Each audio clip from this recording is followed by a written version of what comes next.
Me llamo Javier Sánchez. Tengo 36 años y, aunque me empeñe en decir que soy escritor, a veces siento que solo soy un náufrago en un piso de 50 metros cuadrados. Vivimos en uno de esos pueblos olvidados de la llamada España vaciada, un rincón de la meseta donde el viento silba entre las casas de adobe y el silencio es tan vasto como el horizonte. Llamarme escritor me suena hoy más pretencioso que nunca. La realidad es que soy un hombre flaco, con la espalda encorvada por las horas frente a un portátil cuya batería hace tiempo que murió, puliendo frases con la fe ciega y algo absurda de que algún editor decida, por fin, rescatar mi obra del olvido. Llevo más de una década acumulando rechazos. Tengo cajones, tanto físicos como digitales, abarrotados de manuscritos que nadie leerá.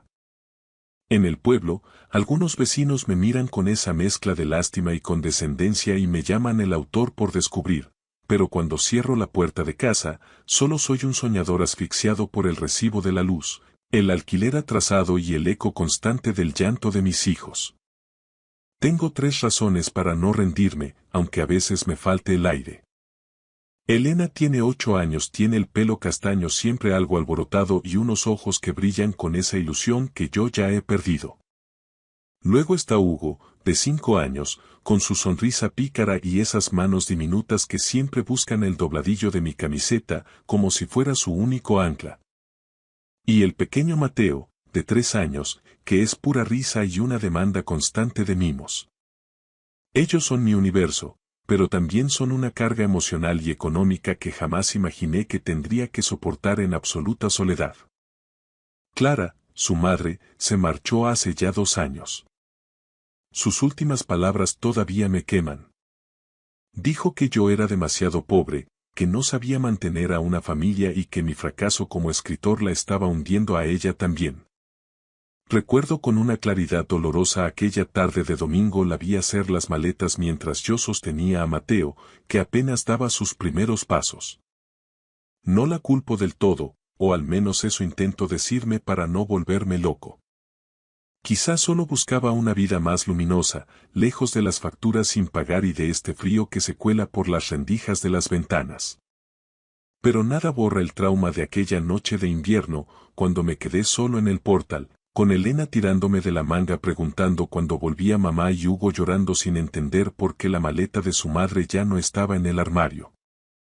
Desde entonces, mi vida es un ejercicio de malabarismos. Soy padre, madre, cocinero de menús de supervivencia y redactor de contenidos para cualquier portal de internet que pague a céntimo la palabra. Nuestro piso, con sus paredes amarillentas por la humedad y sus 2 habitaciones escasas, es nuestro refugio de guerra. Cada mañana me levanto antes de que el sol asome por el páramo. Preparo un café rápido, tuesto un par de rebanadas de pan de molde y despierto a la tropa. Los visto a contrarreloj y salimos pitando para dejarlos en la guardería y en el colegio público del pueblo. Cuando vuelvo al silencio del piso, abro el portátil. Sé que la literatura no pone un plato de lentejas en la mesa, así que me convierto en un copiúriter a sueldo. Escribo anuncios sobre seguros de coche, edito textos de blogs de estilo de vida e incluso traduzco informes médicos con la ayuda de diccionarios técnicos. De día, alquilo mi pluma al mejor postor. De noche, intento ser el autor que siempre soñé. Y entre medias, el caos de la crianza.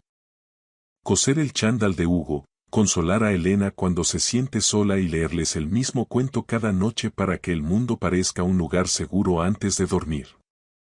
Mi familia de origen es otra herida abierta. Mis padres viven en su burbuja de la Costa del Sol, en un ático frente al Mediterráneo donde la luz lo inunda todo a través de grandes ventanales. Llaman por Navidad o en algún cumpleaños, más por compromiso que por afecto, para recordarme que debería haber estudiado ingeniería o ADE. No han pisado este pueblo desde que Clara se fue. Siempre que les pido ayuda, siempre que insinúo si podrían quedarse con los nietos un puente, surge la misma retahíla de excusas. Un crucero por las islas, un torneo de golf en Marbella o una cena ineludible. Para ellos, solo soy el hijo que no supo ganar dinero, un fracasado que se aferra a un hilo de esperanza que ellos cortaron hace tiempo. pero mientras miro a mis 3 hijos dormir, sé que ese hilo es lo único que nos mantiene a flote. Cada vez que miro a mis 3 hijos dormir profundamente en esas literas que chirrían al menor movimiento, siento un nudo en el pecho que apenas me deja tragar. A veces, el silencio de la noche se vuelve un juez implacable y me torturo pensando. Si pudiera darles más. Sueño con una casa con jardín donde no huela a humedad, con cenas que no dependan de las ofertas de última hora del súper y con esos viajes a parques temáticos que ellos solo conocen por los anuncios de la tele. Pero la realidad es una rueda de hámster. Seguir adelante, minuto a minuto, tachando horas en el calendario mientras intento que mis abrazos nocturnos les sirvan de escudo contra la precariedad. Sé que vivo al límite del agotamiento total, en esa cuerda floja donde un simple imprevisto puede mandarlo todo al traste. Hay noches en las que, tras cerrar sus puertas y quedarme a solas con la luz azul de la pantalla, las lágrimas caen sin permiso. No lloro por la ficción que intento crear, sino por la abrumadora sensación de impotencia al ver que, por mucho que me deje la piel, nunca parezco ser lo suficientemente bueno, ni ganar lo suficiente para que dejen de ser los niños de los zapatos gastados. Pero siempre acabo secándome los ojos con la manga de la sudadera. No puedo permitirme el lujo de quebrarme frente a ellos. Elena, Hugo y Mateo necesitan creer que su padre es una roca, aunque por dentro sea pura arena. Sin embargo, el destino no entiende de treguas y decidió ponernos a prueba una mañana gélida de enero. Elena se despertó con una tos ronca y violenta que parecía rasgarle el pecho. Al principio, intenté convencerme de que sería el típico virus estacional que circula por el colegio. Pero al mediodía, la situación se torció. Elena ardía en fiebre, sus labios estaban blanquecinos y agrietados, y tenía una palidez cerúlea que me heló la sangre. Estaba acurrucada, hecha un ovillo, mirándome con unos ojos tan cansados que parecían haber envejecido 10 años en una mañana. El pánico, ese frío que te recorre la espalda, se apoderó de mí. Llamé a su pediatra del centro de salud, pero al describir los síntomas, su respuesta fue tajante. Javier, no esperes. Llévala a urgencias del hospital ahora mismo. Preparé una mochila a contrarreloj. Una muda, una botella de agua y el frasco de apiretal. Hugo y Mateo, asustados por mi nerviosismo, se agarraban a mis piernas como náufragos. ¿Qué le pasa a Elena, papá? Se va a morir. Se me rompió el alma al no tener respuesta. Solo pude ordenarles que se pusieran los abrigos mientras cargaba a Elena en brazos y salíamos hacia el coche viejo, que tardó una eternidad en arrancar.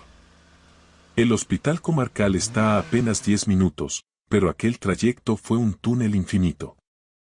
Conducía con la tensión grabada en los hombros mientras con la mano derecha apretaba la manita fría de mi hija. Por el retrovisor, veía a los pequeños en sus sillas, en un silencio sepulcral, con los ojos muy abiertos por el desconcierto. Todo va a salir bien, cariño, ya casi llegamos, susurraba yo, aunque en realidad esas palabras eran el último clavo al que yo mismo intentaba agarrarme. Al llegar, el triaje fue rápido. Al ver el estado de Elena, los médicos se la llevaron hacia el área de observación pediátrica casi de inmediato. Me quedé en la sala de espera, estrujando las manos de Hugo y Mateo, con el pulso desbocado. Una enfermera se acercó para pedirme el historial y yo balbuceé datos, fechas y alergias, sintiendo que el oxígeno no llegaba a mis pulmones. Tras 2 horas que parecieron siglos, el médico salió con un semblante de una gravedad insoportable. Me explicó que Elena presentaba una anemia severa y unos niveles de plaquetas alarmantes. Sospechaban de un trastorno hematológico grave. Mencionó la palabra leucemia y el mundo se detuvo. Cáncer. Esa palabra retumbó en mi cabeza como un mazazo en mitad de la noche. Con los dedos temblorosos, marqué el número de Clara. Elena está ingresada. Es grave, dicen que puede ser leucemia. Necesito que vengas, no puedo gestionar a los niños y estar con ella a la vez, le supliqué, tragándome el orgullo. Su respuesta fue un dardo de hielo. Javier, ya sabes que estoy en otra etapa. No puedo dejar mi trabajo y mi vida aquí para volver a ese pueblo. Tendrás que apañártelas tú solo, como siempre. El pitido de la llamada cortada fue como el sonido de una sentencia. Desesperado, llamé a mis padres a la Costa del Sol. Esperaba que, ante la gravedad, el instinto de abuelos venciera a su egoísmo. Pero su respuesta fue más de lo mismo. Estaban a mitad de un viaje por Europa y no pensaban interrumpirlo por lo que ellos llamaban un susto que seguro se pasa en unos días. Me quedé allí, en mitad del pasillo aséptico del hospital, agarrándome la cabeza para no desmoronarme. Elena estaba en una cama rodeada de máquinas, y Hugo y Mateo seguían pegados a mis rodillas, esperando que yo hiciera algo. Estaba solo. No tenía a nadie en el mundo, salvo a 3 niños que dependían de un hombre que sentía que se estaba hundiendo. Llevé a Hugo y Mateo a una pequeña sala de espera anexa a la zona de oncología pediátrica. Allí, entre un par de cuentos deshojados y unos juguetes de plástico que habían visto tiempos mejores, intenté que el tiempo no les pesara tanto. Me desplomé en una de esas sillas de plástico rígido, de un azul aséptico, con el portátil sobre las rodillas. Tenía que terminar un encargo sobre tendencias en decoración de exteriores para una web inmobiliaria. Necesitaba ese pago para que la cuenta no se quedara en números rojos antes de que acabara la semana. Pero las palabras se emborronaban. Mi mente era un nudo de cables sueltos. Cada vez que una enfermera salía del box de Elena con el rostro inexpresivo, sentía que el corazón se me detenía un instante, como si el monitor de mi propia vida dependiera de sus pasos. Esa tarde, Elena abrió los ojos. Me miró con una fragilidad que me desgarró por dentro. Papá, estoy muy cansada, me pesan mucho las manos, susurró con un hilo de voz. Me senté al borde de la cama, le tomé su mano pequeña, ahora sembrada de vías y esparadrapo, y traté de que mi voz no temblara. Lo sé, amor mío. Lo estás haciendo de maravilla. Eres una campeona y papá no se va a mover de aquí. Hugo y Mateo se acercaron con sigilo, como si tuvieran miedo de romper el aire, y acabaron vencidos por el sueño en las sillas de la habitación. Les eché mi chaqueta por encima, intentando protegerlos del frío aire acondicionado del hospital, y me quedé allí, velando el sueño de los 3.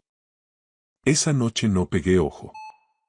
Me dediqué a descifrar las luces de los monitores y el zumbido rítmico de la bomba de infusión, sintiendo cómo la soledad se me filtraba en los huesos como una humedad persistente. Al amanecer, el hematólogo confirmó mis peores miedos. Elena necesitaba un ingreso prolongado. El tratamiento iba a ser agresivo y las pruebas constantes. Se me vino el mundo encima. ¿Cómo iba a gestionar aquello? No podía dejar a Hugo y Mateo solos en el piso del pueblo, a kilómetros de distancia, ni podía dejar a Elena sola en aquel entorno hostil de batas blancas. Tras mucho insistir y casi suplicar a la trabajadora social y al equipo de enfermería, invocando mi situación de padre soltero sin red de apoyo, lograron hacernos un hueco. Los 4, bueno, los 3 que aún seguíamos en pie, nos hacinamos en aquella habitación bañada por la luz cruda de los fluorescentes. Nuestra dieta se redujo a la supervivencia. Bocadillos de tortilla fría del bar del hospital, zumos de brick de la máquina expendedora y cafés aguados que sabían a cartón. Hugo y Mateo, con esa capacidad de adaptación casi cruel de los niños, jugaban con sus cochecitos por el suelo de linóleo mientras yo alternaba los cuidados de Elena con la vigilancia de los pequeños. Tenía el terror constante de que alguno se cayera o molestara en el pasillo. Esos días se estiraron como chicle, convirtiéndose en una masa informe de cansancio y desinfección. Estaba al límite, pero el motor de la necesidad no me permitía parar. Cada mañana, el cuerpo me gritaba por las horas dormido en una postura imposible en la silla. Me levantaba antes de que pasaran a tomar las constantes, despertaba a Hugo y Mateo, les lavaba la cara en el pequeño baño de la habitación y los llevaba corriendo al colegio público más cercano al hospital, donde logré escolarizarlos de emergencia. En cuanto la verja del cole se cerraba tras ellos, volvía volando al hospital. Elena seguía allí, pálida, con los labios cortados por la medicación. Le apretaba la mano y le susurraba historias de bosques mágicos donde no existían las agujas. Durante las mañanas, hacía malabares imposibles. Con una mano sostenía el bote de agua para Elena y con la otra tecleaba artículos de mierda para llegar a fin de mes. Al mediodía, un sándwich rápido en la cafetería mientras revisaba el correo y otra vez a por los niños. El viejo coche ya se sabía el camino de memoria. Hugo y Mateo se subían contándome cosas del recreo, pero sus ojos buscaban siempre la respuesta a la misma pregunta silenciosa sobre su hermana. Por las noches, la habitación de hospital se convertía en nuestro salón. Hugo le contaba a Elena los goles que había metido y Mateo llenaba folios de garabatos. Yo aprovechaba esos momentos de relativa calma para terminar mis encargos de redactor, con el alma vacía y la espalda destrozada. Día tras día, el ciclo me asfixiaba. Hubo noches en las que el agotamiento me vencía y me quedaba frito sobre el teclado, despertándome de golpe con el llanto de Mateo. Papá, ¿dónde estás? Tengo miedo. En esos instantes de oscuridad total, miraba a mis dos hijos pequeños durmiendo abrazados en un sillón orejero y luego apretaba la mano de Elena. Tengo que seguir, me repetía como un mantra. Tengo que ser el puente que los cruce al otro lado de esta tormenta. Los días en el hospital se arrastraban con una lentitud de pesadilla. Hugo y Mateo, con esa resiliencia casi antinatural que tienen los niños, terminaron por mimetizarse con el entorno de la sala de espera de la planta de oncología pediátrica. Hugo dedicaba horas a dibujar superhéroes con capas de colores vibrantes para pegarlos en el cabecero de la cama de su hermana, mientras Mateo, ajeno al drama real, se aferraba a su dinosaurio de plástico desgastado y balbuceaba historias de selvas lejanas sobre el suelo de linóleo. Yo intentaba mantenerlos ocupados, inventando juegos entre las máquinas de vending, rezando para que no notaran lo que era evidente a ojos de cualquier adulto. Que Elena, la hermana mayor que siempre los protegía, se estaba apagando como una vela en medio de una corriente de aire. En un momento de desesperación absoluta, volví a marcar el número de Clara. Mi orgullo ya no existía, solo quedaba la necesidad. Clara, te lo suplico, Elena te necesita, le dije, y mi propia voz me sonó extraña, rota y suplicante. Está cada vez más débil. Ven a verla, aunque sea solo una tarde. Los niños preguntan por ti. Pero su respuesta fue, si cabe, más cortante que la anterior. Javier, ya te lo dije. He cerrado esa etapa. No puedo echar por tierra todo lo que he construido aquí para volver a un lugar que solo me trae malos recuerdos. Eres su padre, ocúpate tú. El pitido de la llamada finalizada me atravesó el pecho como una estocada. Llamé también a mis padres, buscando un rastro de humanidad. Iremos en cuanto cerremos el apartamento de la playa y volvamos del crucero, Javier. Ten paciencia, hijo, sé fuerte. Me soltaron con una ligereza que me pareció una burla cruel. Estábamos solos. Solo Elena, los pequeños y yo, encerrados en una habitación que olía a desinfectante y desesperanza. Ángela, una de las enfermeras del turno de tarde, se convirtió en nuestro único anclaje con la cordura. Tenía el pelo castaño siempre recogido en una coleta impecable, una mirada limpia y una forma de hablar que, aunque firme y profesional, desprendía una calidez genuina. Cada vez que entraba a cambiar la medicación de Elena o a revisar los niveles del monitor, sacaba un hueco para hacerle una caricia a Hugo o dejarle una pegatina a Mateo. Tus hijos son unos valientes, Javier, me comentó una noche mientras Mateo cabeceaba apoyado en mi regazo. Lo que estás haciendo por ellos.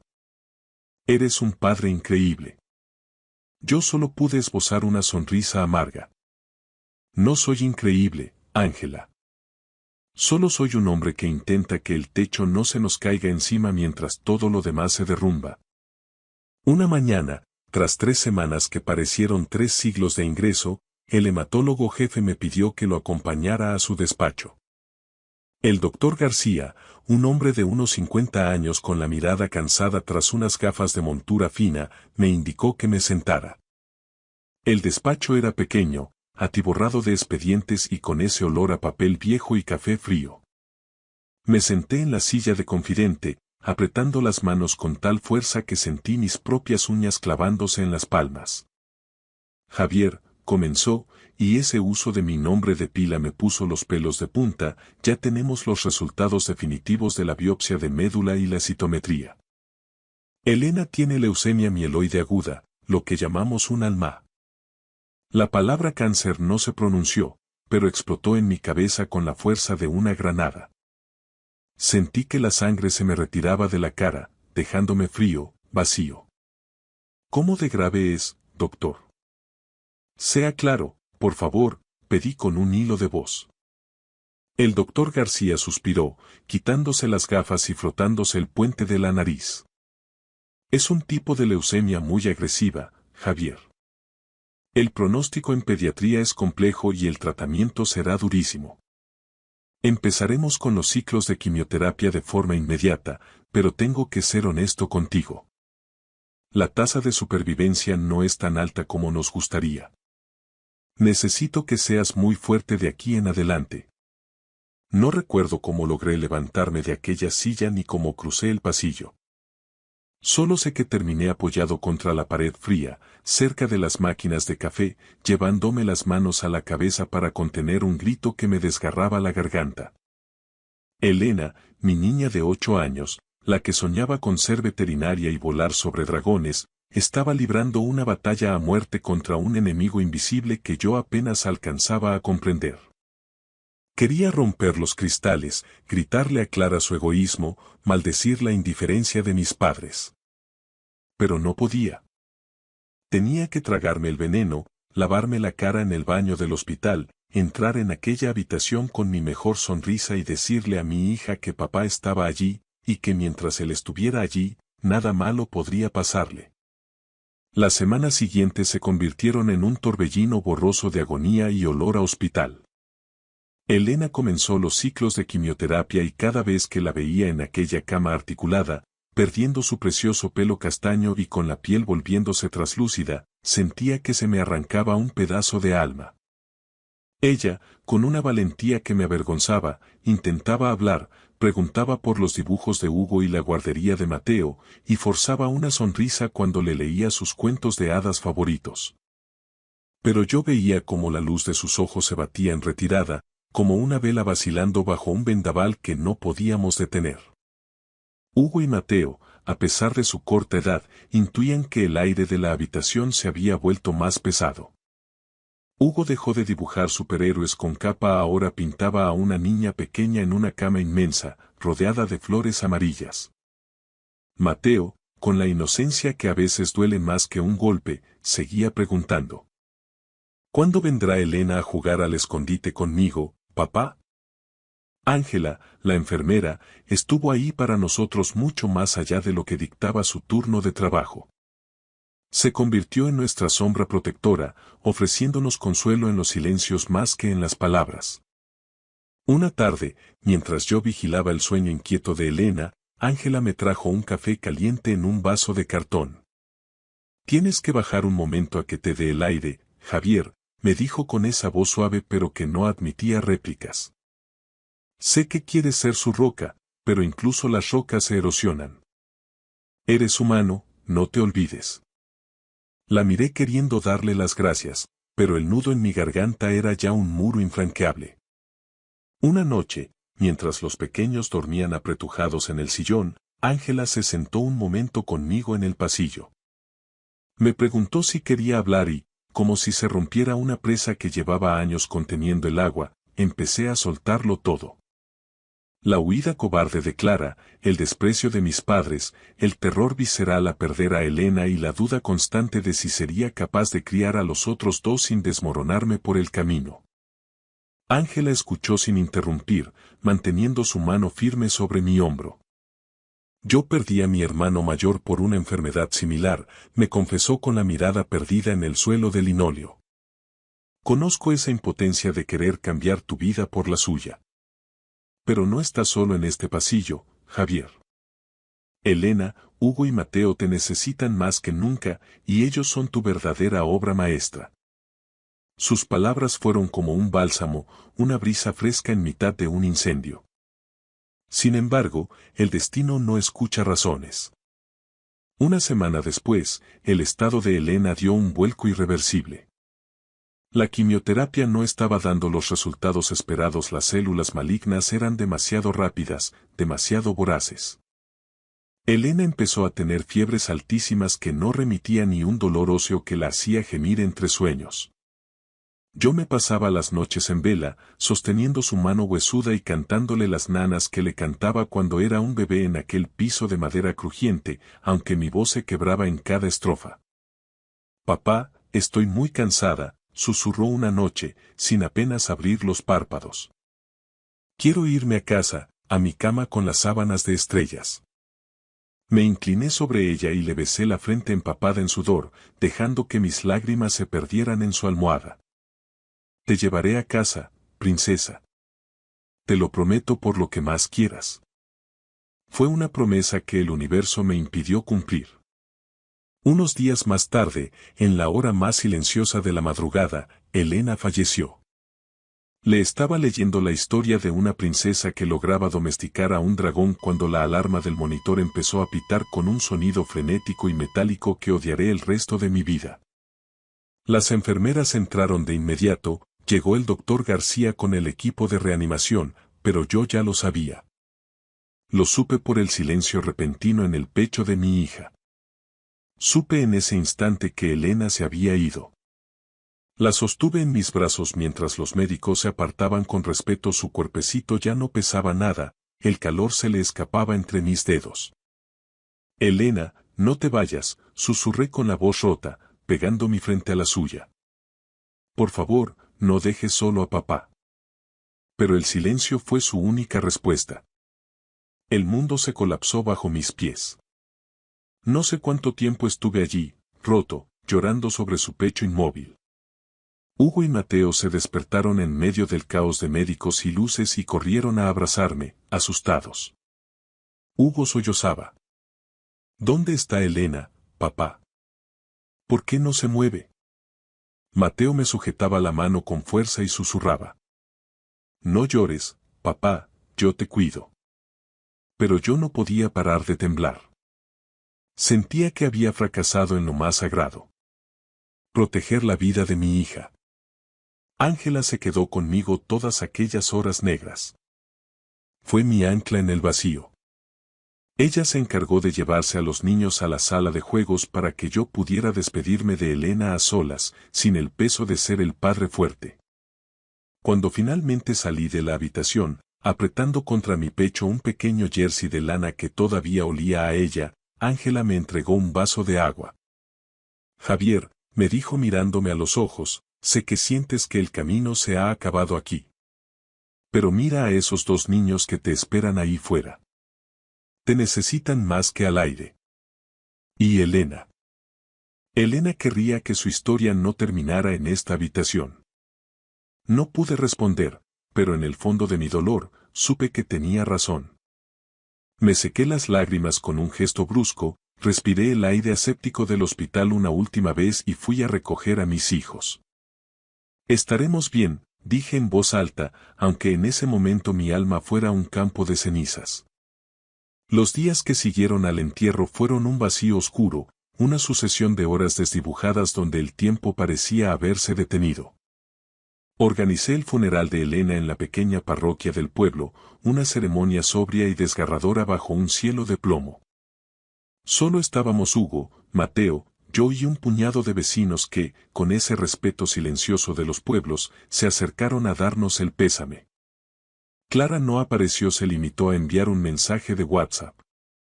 Lo siento mucho, Javier. No me veo con fuerzas para estar allí. Mis padres llegaron 2 días después, cuando ya todo había terminado, cargados de disculpas vacías y anécdotas de su viaje que yo ya no quería escuchar.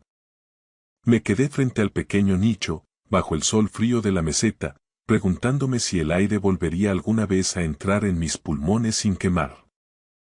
Me sentía como una cáscara vacía. El espejo me devolvía la imagen de un extraño con los ojos inyectados en sangre y el rostro demacrado por el insomnio. Cada vez que pasaba por delante del cuarto de los niños, el corazón se me hacía añicos. Su litera seguía allí, con la colcha de flores que tanto le gustaba y su peluche favorito esperando un abrazo que nunca llegaría. Hugo y Mateo eran los únicos hilos que me impedían hundirme en la oscuridad absoluta, aunque confieso que hubo momentos de una debilidad aterradora. Una noche, con los niños ya dormidos, me quedé mirando una caja de somníferos sobre la mesilla. Me invadió una tentación perversa. Imaginar que todo se desvanecía, que el dolor se apagaba de golpe. Pero justo cuando mis dedos rozaron el cartón, oí a Mateo murmurar papá entre sueños desde la otra habitación y recordé la mirada de Hugo, que ahora me observaba siempre como buscando una señal de que yo no también me iba a marchar. No podía hacerlo. Tiré la caja al fondo del cubo de la basura y me derrumbé en el suelo de la cocina, llorando desconsoladamente. Tienes que vivir por ellos, Javier, me repetía hasta que se me agotó la voz. Tienes que ser su balsa. Nuestro piso se sumió en un silencio sepulcral, solo roto por el ruido de la televisión o los turnos de comida. Hugo se volvió un niño excesivamente callado, dejó de dibujar sus superhéroes y se pasaba las tardes pintando flores, una tras otra, intentando imitar las de la colcha de Elena. Es para que Elena las vea desde arriba, papá, para que sepa que no nos olvidamos, decía en un susurro que me partía el alma. Mateo, al ser tan pequeño, no terminaba de procesar la permanencia de la muerte. Se acurrucaba en mi regazo con su dinosaurio y preguntaba: ¿cuándo vuelve Elena de la excursión del hospital? Yo le besaba la frente y, tragándome las lágrimas, le decía que ahora Elena era una estrella que nos cuidaba por las noches. Intentaba que la rutina nos salvara. Llevarlos al colegio, preparar la cena, leerles el cuento de antes de dormir. Pero cada gesto pesaba como si cargara con piedras. Seguía redactando artículos mediocres sobre cómo ahorrar en la cesta de la compra para sobrevivir, pero cuando abría el archivo de mi novela, desde las cenizas, me quedaba paralizado. El cursor parpadeaba como un reproche. ¿Cómo podía escribir sobre el sentido de la existencia cuando sentía que el centro de mi universo se había volatilizado? Fue Ángela quien, una vez más, echó un cable a mi naufragio. Una tarde de sábado apareció en casa sin avisar, con una caja de galletas recién horneadas y un par de libros para los niños. Hugo y Mateo se iluminaron al verla por primera vez en semanas, el salón no parecía un mausoleo. Se sentó en la alfombra a jugar con ellos y, después, cuando los pequeños se distrajeron, me miró con esa lucidez que solo tienen quienes han cruzado el desierto. No sé cómo seguir, Ángela, le confesé, bajando la guardia. Siento que estoy fingiendo que estoy vivo. Ella volvió a hablarme de su hermano, pero esta vez fue más allá. Hubo meses en los que yo también me sentí una impostora, Javier. Pero comprendí que seguir adelante, escribir tus historias y cuidar de estos niños es la única forma de que Elena no desaparezca del todo. Ella vive en tu resistencia. Sus palabras no borraron el dolor, pero me dieron permiso para sentirlo sin que me asfixiara. Esa misma noche, tras acostar a los niños, abrí el manuscrito. Y, de repente, la presa cedió. Las palabras empezaron a brotar con una violencia y una verdad que nunca antes había experimentado. Escribí sobre Elena, sobre su risa que llenaba los pasillos y sobre cómo me apretaba la mano en aquellas noches de hospital. Escribí sobre la traición de Clara, sobre la frialdad de cristal de mis padres y sobre la soledad de un padre que se siente un fraude pero sigue cocinando el desayuno cada mañana. Escribí sobre ser un náufrago que, en lugar de rendirse, decide construir un barco con los restos del naufragio. Escribía en el silencio de la madrugada, mientras el ritmo de la respiración de Hugo y Mateo me marcaba el compás. Cada página era un grito, una forma de mantener el fuego encendido y de mirar, por fin, a mi propio dolor a los ojos. Ángela se convirtió en nuestra ancla, en ese puerto seguro donde amarrar cuando las tormentas del duelo arreciaban. Venía a menudo a casa, a veces con libros nuevos para los niños o simplemente para compartir un silencio que ya no resultaba incómodo. Cuando, con cierto pudor, le hablé de las nuevas páginas que estaba escribiendo, su reacción fue inmediata. Tienes que terminarlo, Javier. Tienes que vaciarte en ese papel. Siento que lo que tienes ahí va a llegar a mucha gente. Yo solía reír con una amargura que todavía me quemaba la garganta. No son más que los desvaríos de un padre soltero y fracasado, Ángela. A nadie le interesa la pena de un tipo corriente. Pero ella me tomó la mano con una firmeza que me obligó a mirarla. Te equivocas. Es la historia de un hombre que no se rindió cuando el mundo le pasó por encima. Y eso, Javier, merece ser contado. Sus palabras fueron la chispa que necesitaba para dejar de escribir por inercia y empezar a escribir por necesidad. Pasé meses volcándome en el libro, reviviendo cada noche de hospital, la mirada translúcida de Elena y la obsesión de Hugo por pintar flores amarillas para su hermana. Escribí sobre la soledad absoluta de los pasillos de urgencias y sobre aquellas noches en las que estuve a punto de tirar la toalla, pero también sobre los pequeños salvavidas. La risa espontánea de Mateo o la luz suave que Ángela traía consigo cada vez que cruzaba el umbral de nuestra puerta. La vida seguía siendo un campo de batalla. El casero me enviaba recordatorios cada vez más agresivos por los retrasos en el alquiler y las facturas se amontonaban en la entrada, pero el manuscrito de Desde las cenizas se convirtió en mi trinchera. Poco a poco, el ambiente en el piso empezó a cambiar. Hugo volvió a sus lápices de colores y a sus superhéroes, aunque ahora siempre les dibujaba una pequeña flor en el pecho, como un emblema de poder secreto. Mateo me arrastraba de nuevo a sus guerras de dinosaurios y a construir castillos con los cojines del sofá. Una tarde, Ángela apareció con una tarta para celebrar, simplemente, un día bueno. Mientras los niños soplaban las velas con los ojos brillantes, sentí una gratitud inmensa.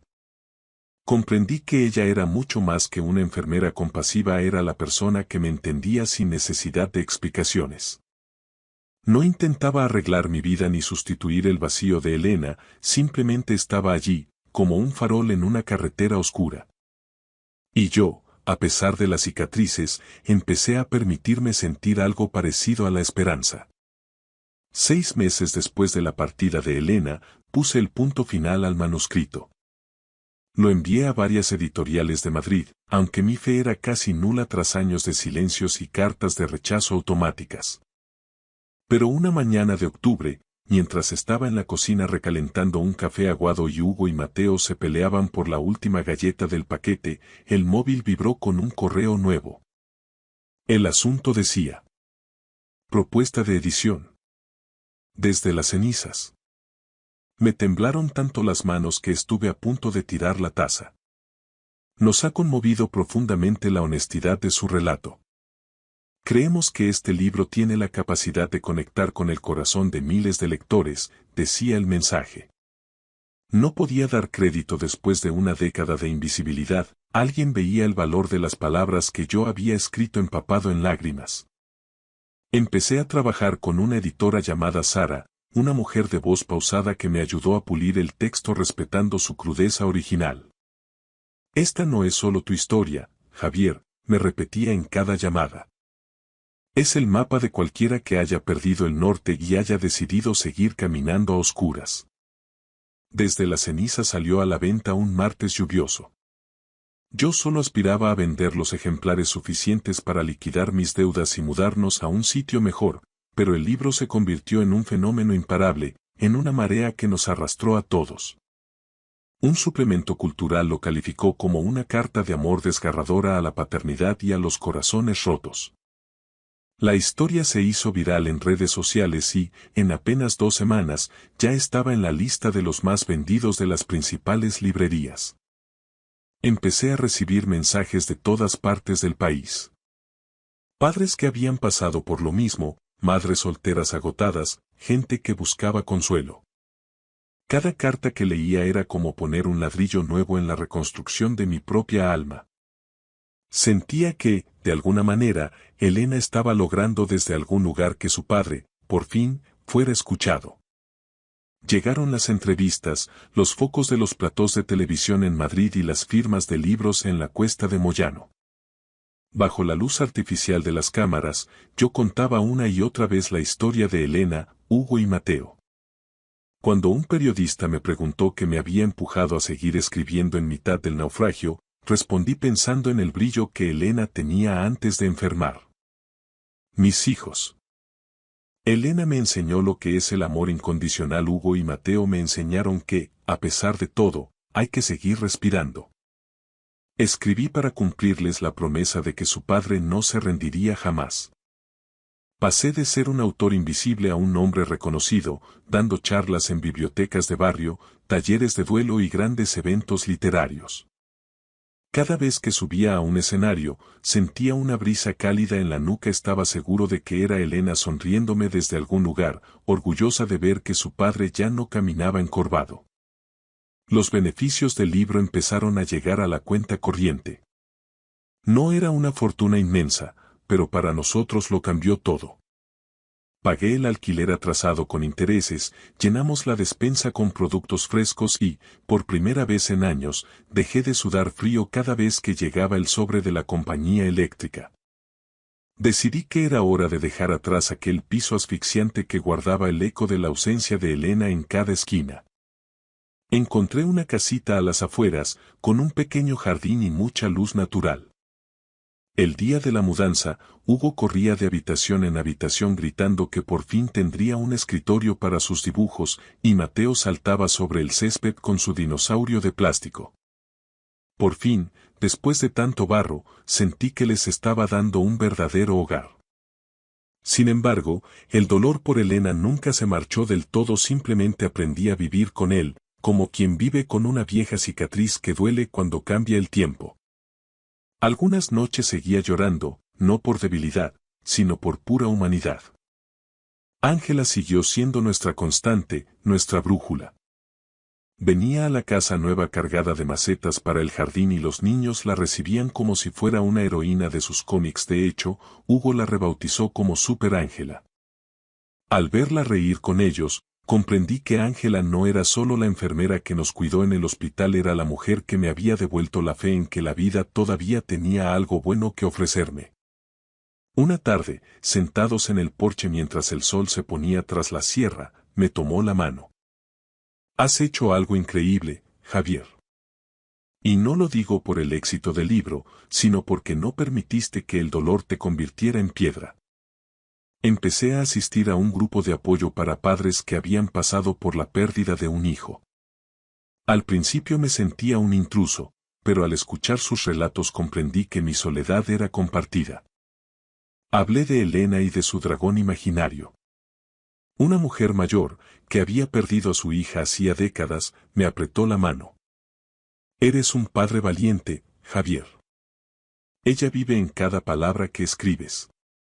Inspirado por ellos, planté un rosal en el centro del jardín, de esas rosas rojas que tanto le gustaban a Elena. Hugo y Mateo me ayudaron a cavar la tierra. Ahora, cada vez que las flores brotan, siento que Elena sigue enviándonos señales de vida. Nuestra rutina no era perfecta, pero era real.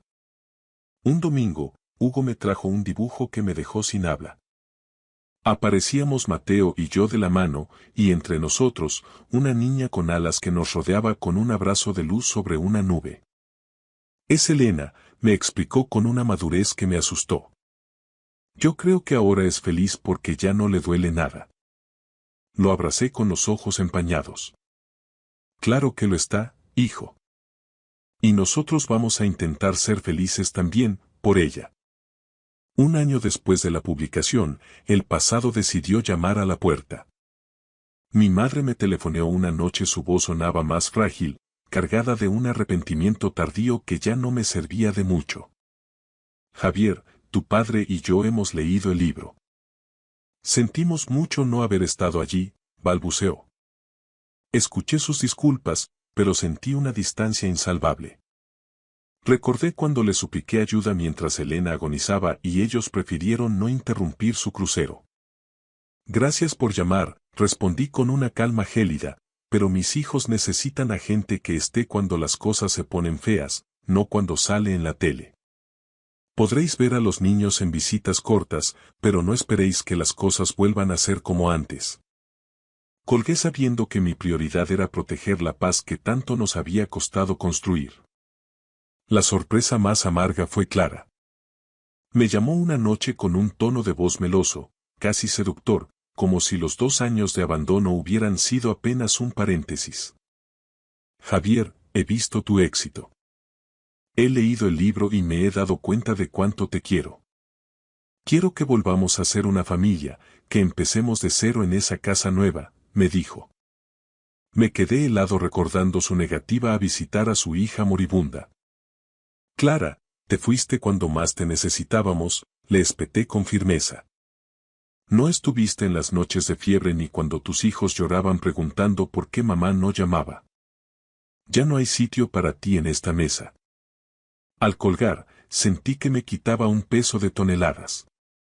No sentía odio, solo una indiferencia sanadora. Mientras otros intentaban subirse al carro de nuestra nueva vida, Ángela se quedó de forma silenciosa y leal. Nuestra relación floreció en los detalles. En los cafés compartidos, en las miradas de complicidad sobre las cabezas de los niños. Una noche, bajo las estrellas del porche, le confesé. Ángela, me ayudaste a ver que la vida vale la pena incluso cuando duele. Ella sonrió con esa dulzura que me había salvado meses atrás. Eres más fuerte de lo que crees, Javier. En ese momento supe que estaba profundamente enamorado de ella, un amor maduro, nacido de la comprensión y no de la necesidad de llenar un hueco. Ella no venía a sustituir a nadie, venía a traer su propia luz. Hugo y Mateo crecen sanos y fuertes. Hugo me pregunta a veces si Elena lo ve cuando marca un gol en el recreo, y yo le aseguro que ella es su espectadora más fiel. Mateo, con sus 4 años, inventa historias de Elena volando entre las nubes en un dragón de colores. Ángela ya es parte de nosotros. Un día, mientras terminábamos de arreglar el jardín, le pedí que nos uniéramos de verdad, que fuéramos la familia que el destino nos había arrebatado. Ella sintió con lágrimas en los ojos. Ya lo somos, Javier. Desde hace mucho tiempo. No hemos borrado el pasado porque el pasado nos hizo quienes somos. Elena está en cada rosa, en cada página y en cada rincón de nuestra casa. He aprendido a convertir el dolor en el motor de mi viaje y sigo escribiendo para aquellos que necesitan saber que se puede salir del pozo. Una mañana, mientras veía a Hugo y Mateo correr bajo el sol de primavera con Ángela a mi lado, sentí una paz absoluta. Nuestra vida no es perfecta, pero es nuestra. Una familia nueva levantada desde las cenizas con amor y, sobre todo, con esperanza.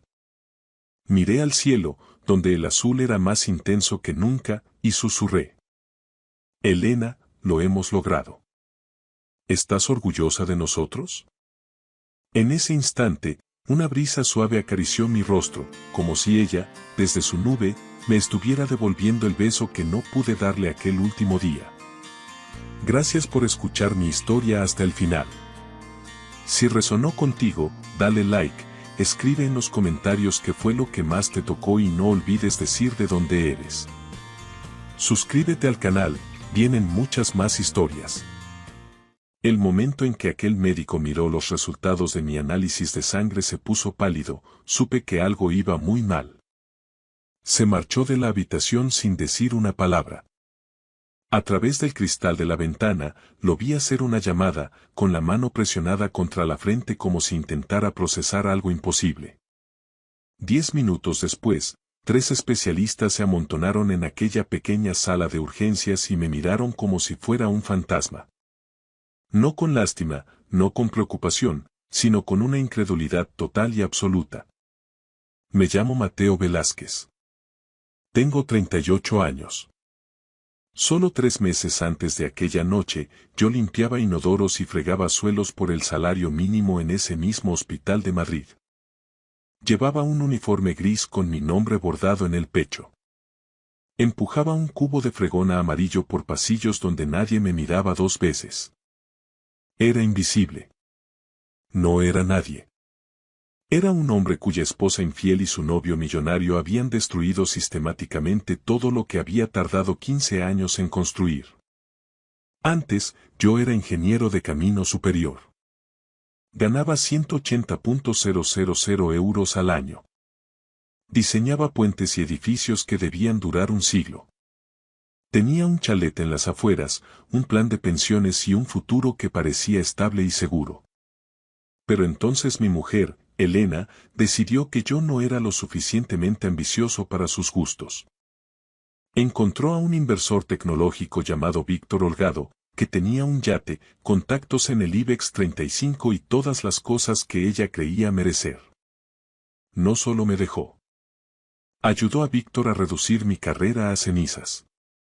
Él hizo las llamadas adecuadas. Me despidieron sin causa justificada y me pusieron en la lista negra de todas las constructoras y estudios de ingeniería de la región. Vi cómo mis ahorros se esfumaban mientras Elena se quedaba con la casa y la mitad de todo lo demás tras un divorcio despiadado. La noche que empecé mi trabajo como personal de limpieza, ella me envió una foto suya en el yate de Víctor, cerca de las Islas Baleares. El mensaje adjunto decía solo 3 palabras que aún resuenan en mi cabeza. Disfruta la pobreza. Así que allí estaba yo, 3 meses después de empezar mi nueva vida como el tipo que limpia baños para sobrevivir, sentado en una camilla de hospital con 16 puntos en la mano por una bombilla rota que me había rajado la piel. Mi sangre manchaba el uniforme gris. Había perdido la suficiente como para preocupar a las enfermeras, así que me hicieron pruebas. Un procedimiento estándar para una herida así.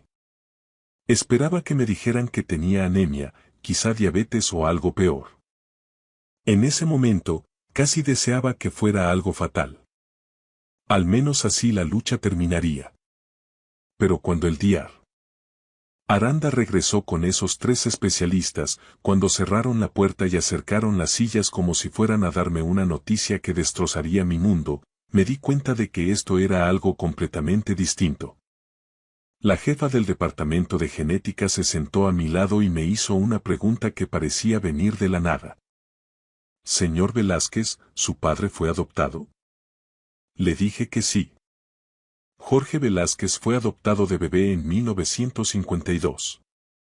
Nunca conoció a sus padres biológicos, nunca los buscó y murió creyendo que el pasado no importaba. Ella asintió lentamente. Luego pronunció un apellido que cualquier persona en España conoce, un nombre ligado a acerías, rascacielos en la Castellana y miles de millones de euros en fundaciones benéficas. Un nombre que pertenecía a una de las familias más ricas de la historia del país. Señor Velázquez, según su perfil genético, usted es el nieto biológico de don Enrique Torrenegra. Enrique Torrenegra había muerto hacía 2 meses a los 94 años. Su patrimonio superaba los 8.000 millones de euros. No tenía herederos vivos. Su único hijo murió hace décadas sin descendencia. O eso creía el mundo. Pero su hijo sí tuvo un hijo. Un bebé nacido en secreto y entregado para proteger el nombre de la familia. Ese bebé era mi padre. Y eso significaba que yo era el único heredero superviviente de todo. La habitación empezó a dar vueltas. Los puntos me pulsaban. Los oídos me zumbaban tan fuerte que apenas podía oír lo que la doctora decía a continuación. Hace 3 meses, mi mujer me escribió para que disfrutara de la pobreza. Esa noche, cubierto de mi propia sangre, descubrí que la pobreza estaba a punto de convertirse en un recuerdo lejano y que la venganza iba a ser algo muy, muy asequible. Durante 15 años, viví lo que creía que era el éxito. Me levantaba cada mañana a las 6, besaba a mi mujer y conducía hasta el centro de Madrid, donde trabajaba como ingeniero senior en una de las firmas más prestigiosas. Diseñábamos hospitales, campus universitarios, sedes corporativas. Estructuras que nos sobrevivirían a todos. Estaba orgulloso de mi carrera. Mi sueldo había subido de forma constante. Tenía un despacho con vistas a la ciudad y un equipo que me respetaba. Creía haberme ganado mi lugar en el mundo con esfuerzo. Elena y yo nos conocimos en la universidad. Ella estudiaba ADE y yo estaba inmerso en mis cálculos de estructuras. Era hermosa, ambiciosa y con una energía que te hacía sentir que todo era posible. Cuando me miraba y decía que yo llegaría lejos, la creía. Quería ser el hombre que ella veía en mí. Nos casamos 2 años después de graduarnos. Una ceremonia pequeña, una recepción modesta, solo familia y amigos cercanos. Mi madre, Dorotea, lloró durante todo el servicio.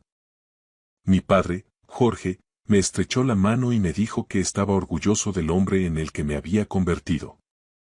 Esa fue la última vez que recuerdo haberme sentido completamente en paz con mi vida.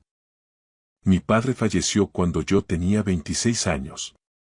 Un infarto, sin aviso.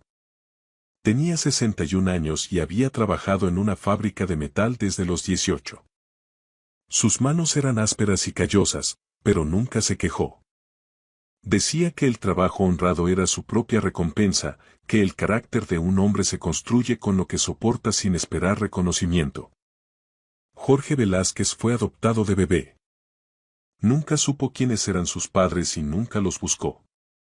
Cuando le pregunté una vez, se encogió de hombros. La familia es quien te cría. La sangre era solo biología, el amor era lo que importaba. Acepté esa respuesta y no indagué más. Ojalá hubiera hecho más preguntas. Ojalá hubiera sabido qué secretos ocultaba su pasado. Tras su muerte, mi madre se convirtió en el centro de mi vida familiar. Había trabajado como enfermera en el hospital clínico durante 30 años. Era una mujer pequeña, de pelo cano y ojos que veían a través de cualquier mentira. Nunca confió del todo en Elena. Hacía comentarios que parecían inocentes pero tenían filo. Esa chica ama más tu potencial que a ti, Mateo, me dijo una vez después de una cena. Lo descarté como la típica fricción entre suegra y nuera. Tenía un hermano menor, Diego, que vivía en Barcelona con su mujer y sus 2 hijos. Hablábamos cada pocas semanas, pero nunca fuimos muy cercanos. Mi vida giraba en torno a mi carrera y mi matrimonio. Lo di todo por ambos. Trabajaba hasta tarde, llevaba a Elena de vacaciones a donde ella quería, le compraba joyas. Pensaba que estaba construyendo algo permanente. Las primeras grietas aparecieron hace 2 años. Elena pasó del sector inmobiliario comercial al de lujo. Empezó a ir a eventos con clientes riquísimos, visitas privadas a áticos que costaban más de lo que yo ganaría en una década. Llegaba a casa cada vez más tarde. Solo hablaba de dinero, de gente que tenía más que nosotros, del estilo de vida que se merecía. Noté los cambios, pero me convencí de que eran solo fases. Confiaba en ella plenamente. Creía en mi matrimonio como creía en los edificios que diseñaba. Sólido, permanente, hecho para durar. Me equivocaba en todo. Y estaba a punto de descubrir hasta qué punto.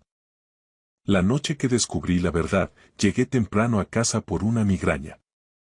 La casa estaba en silencio. Su coche estaba en la entrada, pero no respondió cuando la llamé. Subí para tomar algo y tumbarme a oscuras. Entonces oí su voz en nuestro dormitorio. Se estaba riendo, esa risa suave y coqueta que no me dedicaba a mí desde hacía años. Me quedé fuera de la puerta y la oí hablar por teléfono. No tiene ni idea. Está tan concentrado en sus planos y sus proyectos que no se da cuenta de nada. Podría hacer la maleta y marcharme mañana, y probablemente no se enteraría hasta que la cena se enfriara. Se me encogió el pecho. Empujé la puerta lentamente. Estaba tumbada en nuestra cama con un camisón de seda, con el teléfono en la oreja, sonriendo. Cuando me vio, su rostro se puso pálido exactamente 2 segundos. Luego se recuperó y colgó. ¿Cuánto tiempo llevas ahí? Preguntó. Lo suficiente. No se disculpó. No puso excusas. Solo suspiró como si yo fuera una molestia que llevaba demasiado tiempo aguantando.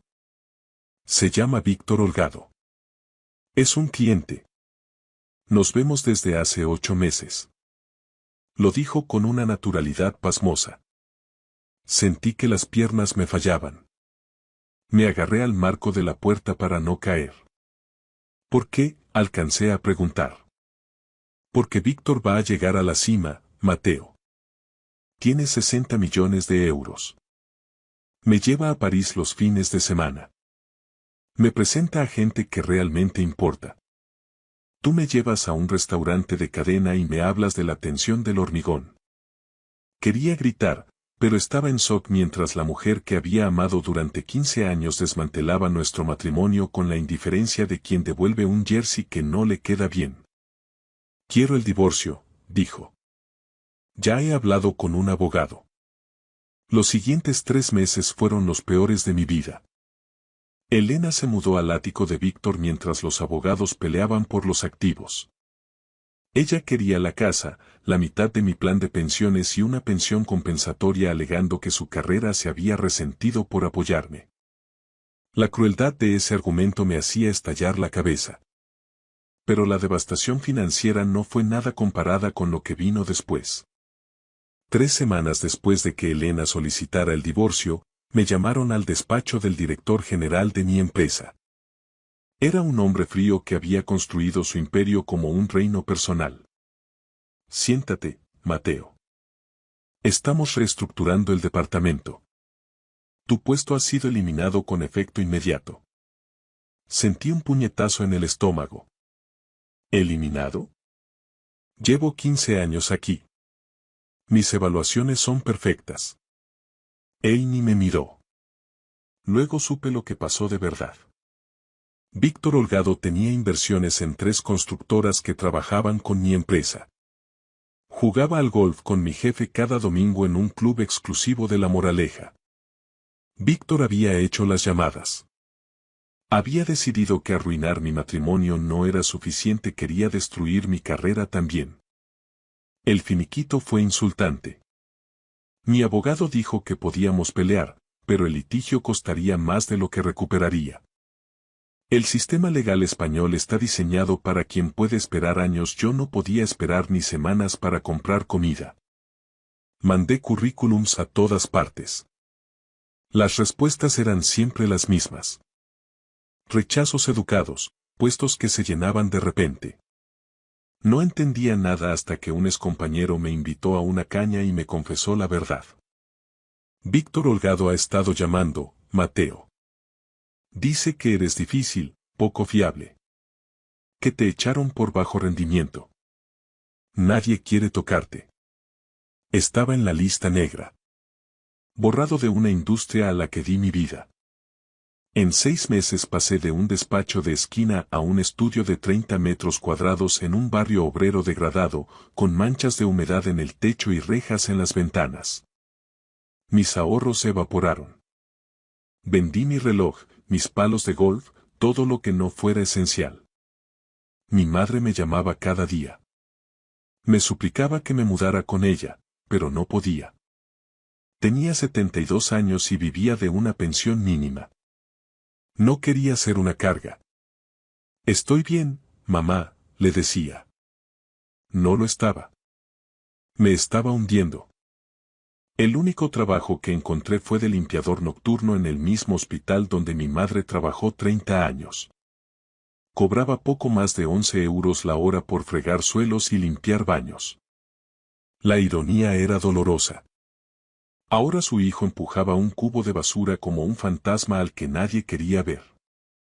La noche que ella me envió aquel mensaje, yo estaba de rodillas limpiando un derrame en la sala de espera de urgencias. Mi móvil vibró.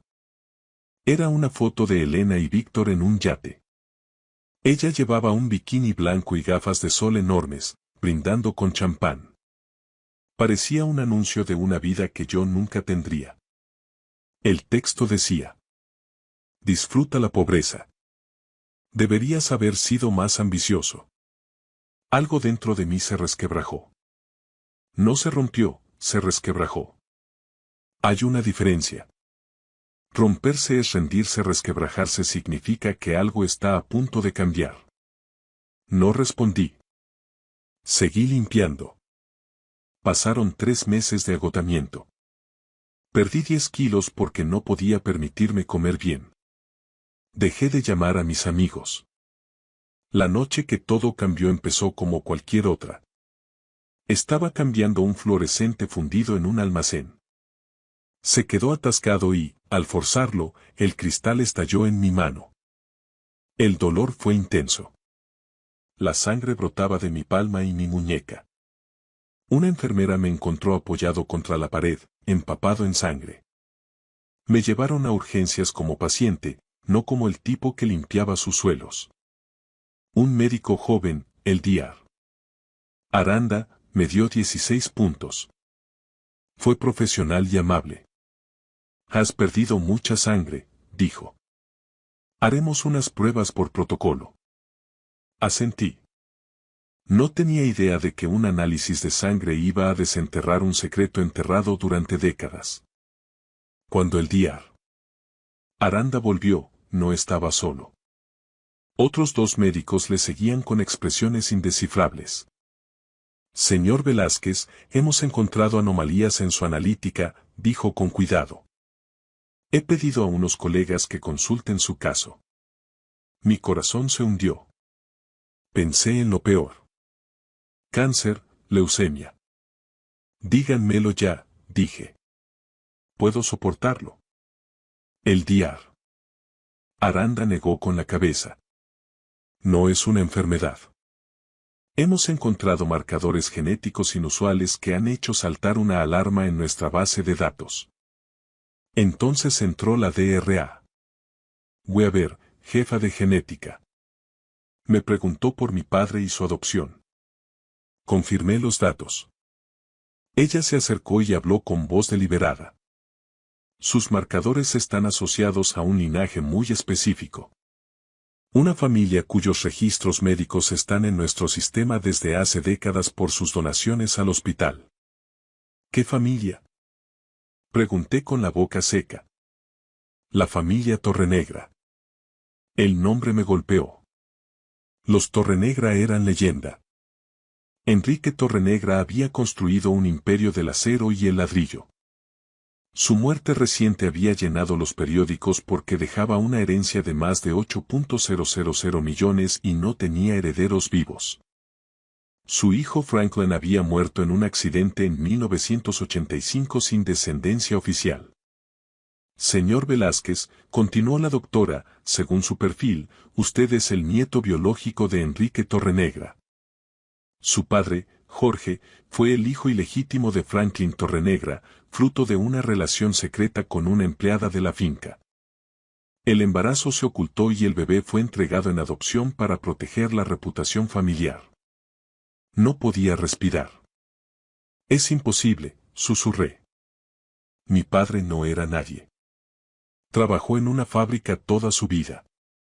Él nunca supo quién era, dijo ella con suavidad. Los registros fueron sellados. Pero el ADN no miente. Lo hemos comprobado 3 veces. Usted es el único heredero de la fortuna Torrenegra. Las siguientes semanas fueron un huracán de abogados y prensa. El equipo legal de la Fundación Torrenegra impugnó mi reclamación al principio. Un limpiador que aparece de la nada parecía el guión de una mala película. Pero la evidencia era innegable. 3 laboratorios confirmaron la conexión. Los genealogistas rastrearon la adopción de Jorge Velázquez hasta un orfanato de monjas en Bilbao que había recibido grandes donaciones de los Torrenegra en 1952. La batalla legal duró 6 semanas. Al final, el juez falló a mi favor. El testamento de Enrique era explícito. Cualquier descendiente biológico lo heredaría todo. En una fría tarde, en un despacho de Madrid rodeado de abogados, acepté formalmente mi herencia. 8.500 millones de euros. Salí del edificio y sentí el aire frío en la cara. Mi móvil vibró. Un mensaje de un número desconocido. Mateo, he visto las noticias. Enhorabuena. Siempre creí en ti. Quizá deberíamos hablar. Te echo de menos, Elena. Leí esas palabras y no sentí nada. Ni rabia, ni satisfacción. Solo vacío. Bloqueé el número sin responder. Pero no había terminado. Elena me había dicho que disfrutara de la pobreza. Ahora me tocaba a mí enviar un mensaje. Lo primero que hice fue contratar a un equipo de investigadores y abogados. No para proteger mi dinero, sino para desmantelar a quienes intentaron destruirme. Víctor Holgado había construido su fortuna sobre acuerdos cuestionables. A mi equipo le llevó menos de 3 semanas recopilar pruebas de fraude, uso de información privilegiada y manipulación de mercado. El hombre que había susurrado a oídos ajenos para vetarme había dejado un rastro de delitos que nadie se había molestado en seguir. Hasta ahora. También adquirí participaciones de control en las constructoras que trabajaban con mi antigua firma. Luego llamé personalmente a mi antiguo jefe, el hombre que me despidió sin dudarlo. Señor director, habla Mateo Velázquez. Probablemente me recuerde. Soy el ingeniero que despidió hace 7 meses porque Víctor Holgado jugaba al golf con usted. Oí su respiración al otro lado. No dijo nada. Le llamo para informarle de que el Grupo Torrenegra rescinde todos los contratos con su firma con efecto inmediato. También quiero que sepa que Víctor Holgado está bajo investigación federal por fraude. Información que yo mismo he facilitado. Quería que lo supiera por mí antes de que salga en las noticias. Tartamudeó algo sobre malentendidos. No le dejé terminar. Espero que caiga de pie mejor de lo que lo hice yo. Adiós. El fondo de Víctor colapsó en 4 meses. Las demandas se acumularon. Sus 60 millones se evaporaron en gastos legales. El hombre que me robó a mi mujer y destruyó mi carrera se quedó con nada más que deudas y deshonra. Elena se había casado con él a los 2 meses de nuestro divorcio, creyendo que era una mejora permanente. Pero cuando el imperio de Víctor se derrumbó, se encontró en un barco que se hundía. Se divorció de él 8 meses después. Oí que se mudó con su hermana a un pueblo pequeño. Nunca volví a hablar con ella. Mi silencio era el mensaje más poderoso. Pasaría el resto de su vida sabiendo que el hombre al que descartó por pobre era ahora uno de los más ricos del país. El dinero cambió mis circunstancias, pero me negué a que cambiara quién era yo. No me compré una mansión ni una flota de coches de lujo. Me compré una casa modesta en una zona tranquila de las afueras de Madrid. Vivo con sencillez porque esa etapa difícil me enseñó lo que realmente importa. Mi primera gran decisión fue donar 3.000 millones de euros a la Fundación Torrenegra para ampliar su labor en educación y sanidad. Quería honrar el legado de mi abuelo, pero dándole mi propio enfoque. Mi madre, Dorotea, se mudó a una casita preciosa cerca de la sierra, con el jardín que siempre había soñado. La visito cada domingo. Cocina su guiso de ternera y me cuenta historias de mi padre que nunca había oído. A veces llora al mirarme, sin creer lo lejos que hemos llegado desde aquellos días oscuros en los que yo fregaba suelos.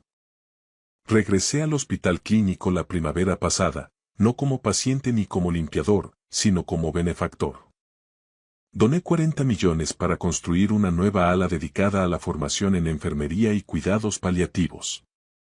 La llamaron el Centro de Excelencia en Enfermería Dorotea Velázquez. Cuando mi madre vio su nombre en el edificio, se rompió en mis brazos. Fue el momento más orgulloso de mi vida. El DIAR. Aranda sigue allí. Ahora es el jefe de urgencias, un puesto financiado en parte por mis donaciones. Almorzamos de vez en cuando.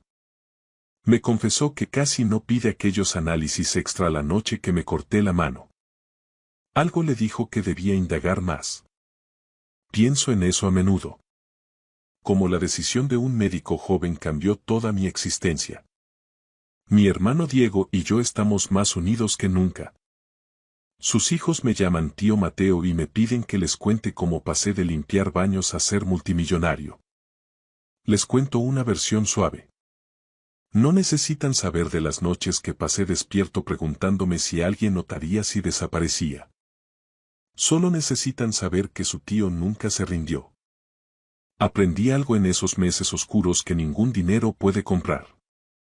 Tu momento más bajo no es tu momento final. La noche que estaba en aquella camilla con el uniforme empapado en sangre, no tenía nada. Ni carrera, ni matrimonio, ni esperanza. Estaba listo para rendirme. Pero seguí adelante. No sabía que mi sangre escondía un secreto, solo sabía que rendirse no era una opción porque mi madre me crió mejor que eso y mi padre me enseñó que el carácter se forja resistiendo. El ADN no me salvó. El dinero tampoco. Me salvó el hecho de no rendirme. Me salvó ir a fregar suelos noche tras noche. Me salvó sobrevivir cuando parecía imposible. Elena dijo que no era ambicioso. Se equivocaba. No lo era para las cosas que ella valoraba, lo era para algo más importante. Para seguir siendo un buen hombre incluso cuando el mundo me daba razones para ser amargo. Mi padre, Jorge, nunca supo que era un Torrenegra. Murió creyendo que era el hijo de un obrero. Pero me dejó valores que ninguna herencia podría igualar. Soy Mateo Torrenegra Velázquez. Soy multimillonario, ingeniero, hijo, hermano y un hombre que una vez limpió inodoros por 11 euros la hora. Soy todo eso porque cada experiencia me moldeó. Y soy la prueba viviente de que tu historia no termina hasta que tú decides que termine. Gracias por escuchar mi historia hasta el final. Si resonó contigo, dale like, escribe en los comentarios qué fue lo que más te tocó y no olvides decir de dónde eres. Suscríbete al canal, vienen muchas más historias.